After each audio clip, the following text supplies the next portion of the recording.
லுங்கியை கூட கட்ட முடியாத அளவுக்கு குடித்த மப்பில் மல்லாக்க கிடந்த ஆட்டோ டிரைவர்.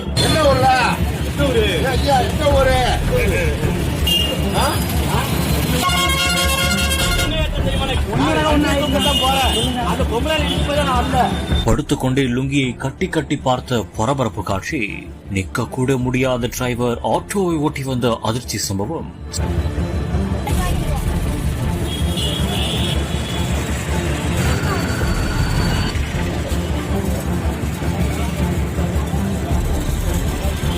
தூத்துக்குடி மாவட்டம் கோவில்பட்டி மந்தித்தோப்பு சாலையில் உள்ள அன்னை தெரசா நகர் பகுதியில் வசித்து வருபவர்தான் ஆட்டோ ஓட்டுநரான சரவணகுமார்.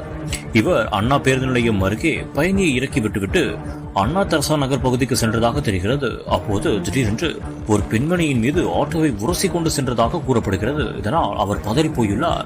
மேலும் அங்குள்ள இருசக்கர வாகனங்கள் மீதும் அவர் மோதியதாகவும் கூறப்படுகிறது. இதையடுத்து அவர் கீழே மல்லாக்க கிடந்ததாகவும் உடனடியாக சம்பவ இடத்துக்கு விரைந்து சென்ற மக்கள் அவரை லெப்ட் அண்ட் ரைட் வாங்கியுள்ளனர். மேலும் அவர் அது கூட புரியாத அளவுக்கு மல்லாக்க கிடந்த காட்சி அனைவருமே அதிர்ச்சியடைய வைத்துள்ளது. மேலும் லுங்கியை கூட கட்ட முடியாத அளவுக்கு அவர் மல்லாக்க கிடந்தது பெரும் பரபரப்பையும் ஏற்படுத்தியிருக்கிறது. உடனடியாக சம்பவ இடத்துக்கு போலீசார் விரைந்து வந்து அவரை கீழே இறங்க சொல்லியுள்ளனர். ஆனால் அது கூட செய்ய முடியாமல் அவர் தள்ளாடியுள்ளார். உடனடியாக அங்கிருந்தவர்கள் கைத்தாங்களாக அவரை பிடித்து உட்கார வைத்துள்ளனர்.